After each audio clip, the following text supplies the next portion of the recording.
suka jalan pagi gitu, kayaknya badan tuh seger gitu. Nah, si Saripa itu suka nanya-nanya gitu. Si kabelnya itu dilipat jadi dua, terus dipukulin di punggung aku.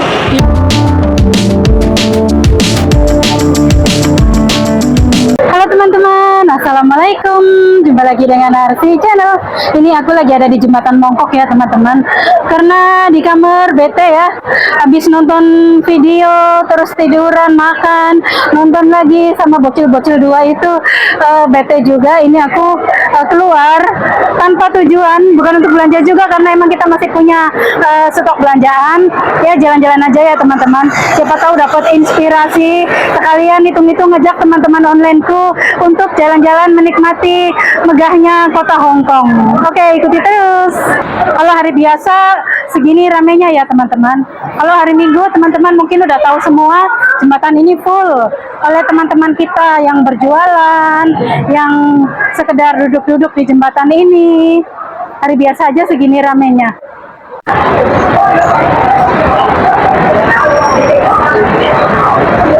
Kita mau masuk mall ya teman-teman.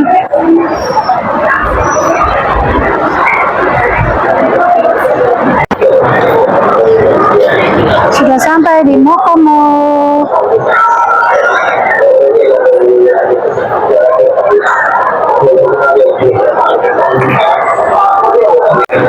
Di sini tuh paling cocok kalau bawa bocil, nyenengin bocil tuh di sini tuh paling cocok.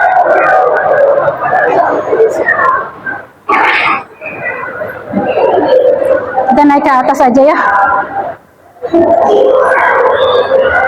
Kalau udah jadi senior enak ya bikin video tuh, nggak usah ngarang-ngarang judul, nggak usah bikin thumbnail unik. Aku kemarin lihat videonya itu Raditya Dika, masih judul cuman gitu doang. Itu yang nonton 3,2 juta terakhir aku lihat itu. Emang bintang tamunya Jirayut lagi naik daun ya. Semua podcast atau apapun yang bintang tamunya Jirayut pasti penontonnya tuh di atas rata-rata yang biasanya gitu. Nah, seperti ini pemandangan lantai 2. Wah, ini kayaknya enak banget.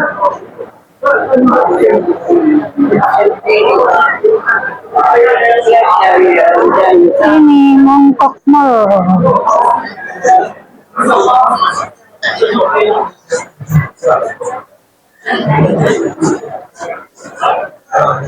Ini aku dadakan banget, nggak ada niatan keluar. Tadinya tuh mau ngedit video di kamar aja gitu, tiba-tiba saja kenapa aku bete-bete gini, ya udah aku turun gitu. Nah, seperti ini kafenya Sultan. Nah, yang kita lihat tadi di bawah tuh kalau dari atas seperti ini.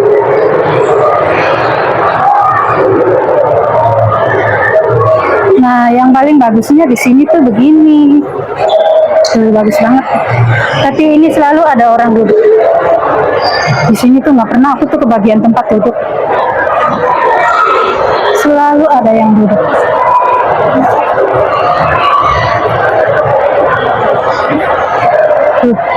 Nggak ada yang kosong guys. Bagus banget ya lampu-lampunya.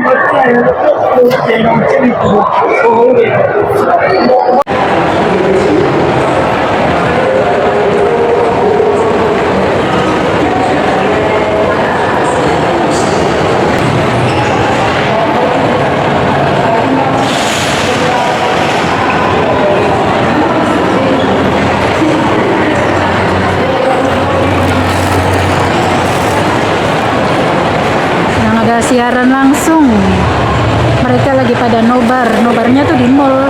Ada yang duduk di kafe, ada yang berdiri. Lihat 2 lantai, disediakan juga tempat duduk.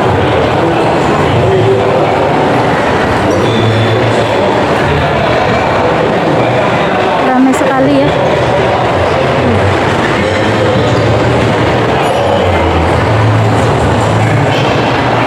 Sedang iklan. Masih di mall ya teman-teman. Ramai sekali di sini. Hitung-hitung nobar walaupun nggak ngerti ya. Aku nggak ngerti olahraga, nggak begitu suka juga. Dan memang tujuan ke sini bukan untuk nobar ya, tapi di sini lagi ada nobar. bukan pecinta olahraga gitu. Tapi waktu di rumah sih kalau hari Minggu tuh suka jalan pagi gitu, kayaknya badan tuh seger gitu. Ini tuh tahun ke-7 aku di Hong Kong ya teman-teman, 2 kali pulang. Dan posisinya sekarang aku masih nganggur, udah hampir 2 bulan aku itu nganggur. Jadi kalau nganggur di Hong Kong kita tuh tinggal di boarding. Nggak tahu kalau agent lain, kalau agent aku tuh bebas keluar masuk gitu ya. Mau part-time atau kita mau jalan-jalan setiap harinya tuh bebas gitu itu keluar masuk. Ada aturannya sih, ada aturannya, tapi yang penting pulangnya itu nggak boleh lewat dari jam 11 gitu. Jadi kita tuh masih boleh mau kemana aja. Kayak aku sekarang ini lagi jalan-jalan di mall karena di rumah di kamar tuh bete banget ya. Kalau hari Minggu juga kalau ada temen yang ngajakin ketemuan aku pasti temuin gitu. Nganggurnya kelas elit walaupun nganggur masih bisa liburan, masih bisa ya alhamdulillah ya teman-teman. Udah 2 bulan ini ya alhamdulillah aja, disyukuri aja masih bisa makan. Pengen makan apa ya bikin, tadi pagi juga bikin risol. Kalau pengen pesen dari Indonesia ya pesen. Pernah waktu itu pesen sate dari Indonesia, ya Allah nyesel banget. Pesennya tuh sate, daun singkong, daun pepaya, terus sate ayam, sate kambing. Wah itu nggak ada yang bener, nggak ada yang bener. Padahal ya saran dari saya yang orang awam, yang bukan pebisnis gitu. Kalau kita benar-benar pengen cari pelanggan harusnya mengutamakan kualitas gitu ya. Itu parah banget, parah banget. Sate kambingnya itu isinya tuh cuman 3 kriwil dan 2 kriwilnya itu daging tuh kayak upil-upil gitu. Terus padahal harganya lumayan mahal. Yang potongan gede itu ternyata itu gaji atau lemak gitu ya. Jadi kita mau disuruh makan lemak gitu. Dari Indonesia dikirim ke Hong Kong kayak ngirimin tusuk satenya doang, ada isinya gitu. Bumbunya udah kecut. Terus sate ayam juga gosong semua. Terus daun pepaya itu pahit banget loh. Aku yang bukan orang jualan juga tahu gimana mengolah daun pepaya. Ini kok mengolah daun pepaya untuk dijual kok pahit banget gitu ya. Terus daun singkong yang nggak ada rasanya gitu, nggak ada rasa, sekedar masako atau micin pun nggak ada, kayak nggak dibumbuin aja. Padahal itu aku pesennya tuh oseng daun singkong gitu ya, nggak ada rasanya sama sekali. Bikin kapok yang pesen ya, daun singkong, daun pepaya, terus sate ayam, sate kambing, terus kan diwajibkan 6. Yang 2-nya itu aku pesen bakso tahu ya, kayak gitulah, nggak ada yang enak teman-teman, bikin kapok. Jadi alhamdulillah walaupun nganggur aku itu pengen makan apa ya masih bisa gitu ya. Disitulah makanya kita tuh harus nabung teman-teman, karena nasib tuh nggak tahu. Aku juga sama sekali nggak nyangka kalau kakekku mau meninggal gitu ya. Cuman enaknya di Hongkong tuh kayak gini. Ini jidat aku lagi diobatin ya, dikasih sama Neng, katanya kalusol. Kalusol itu obat untuk kutil. Katanya Neng dulu punya kutil, diobatin pakai ini langsung sembuh. Melanjutin cerita aku yang tadi ya, pengalaman aku di Arab yang paling pahit itu. Pertama kali aku di Arab, majikannya itu yang laki-laki orang Maroko, yang perempuan orang Malaysia. Jadi di situ aku beruntung karena bahasanya nggak harus bahasa Arab. Buat aku yang baru datang kan belum bisa bahasa Arab. Tinggalnya juga di Mekah. Jadi diajak umroh, begitu datang itu selang seminggu tuh dikasih diajak umroh. Nah terus di situ majikan laki-lakinya kurang ajar banget gitu ya, kurang ajar banget. Nah di situ aku sesekali diajak ke rumah ibunya yang perempuan. Di situ ada orang Banjarmasin namanya Saripah. Saripah di situ ngontraknya di tetanggaan sama ibunya majikan gitu. Dianya tukang jahit di situ tuh, tukang jahit kerudung, tukang jahit abaya kayak gitu tuh. Kalau ada orang Arab yang abayanya pengen dibetulin itu biasanya sama Saripah itu ya. Nah si Saripah itu suka nanya-nanya gitu, gimana majikan kamu gitu. Terus ya aku jawab, ya majikan baik, anak-anak juga ya, namanya anak-anak begitulah. Cuman yang bikin ganjalan tuh majikan laki-laki, aku bilang gitu. Kalau aku lagi mandi suka ditengokin, pura-pura nanya ini nanya itu kali gitu. Kadang-kadang aku lagi tidur tahu-tahu kepalaku lagi dilus-elus.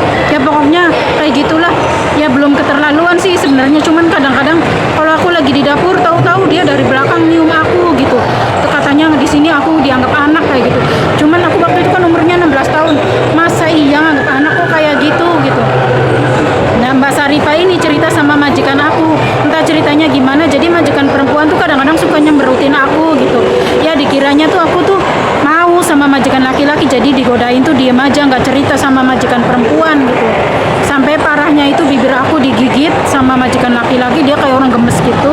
Terus aku bilang sama majikan perempuan, karena ini udah kelewat batas ya, aku bilang. Terus majikan perempuan tuh kayak udah tahu gitu katanya.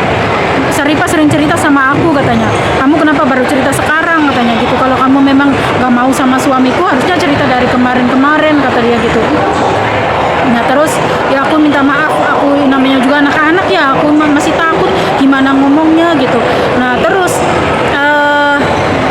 majikan perempuan tuh ya udah katanya, udah kamu tidur lah. Aku lagi tidur, tiba-tiba majikan laki-laki tuh manggil aku, Asih kayak gitu. Terus aku datang, dia sudah nyiapin kabel dilipat jadi dua ya, si kabelnya itu dilipat jadi dua, terus dipukulin di punggung aku, dilipat jadi dua, dipukulin sekeras-kerasnya sampai aku itu nggak bisa nangis loh teman-teman.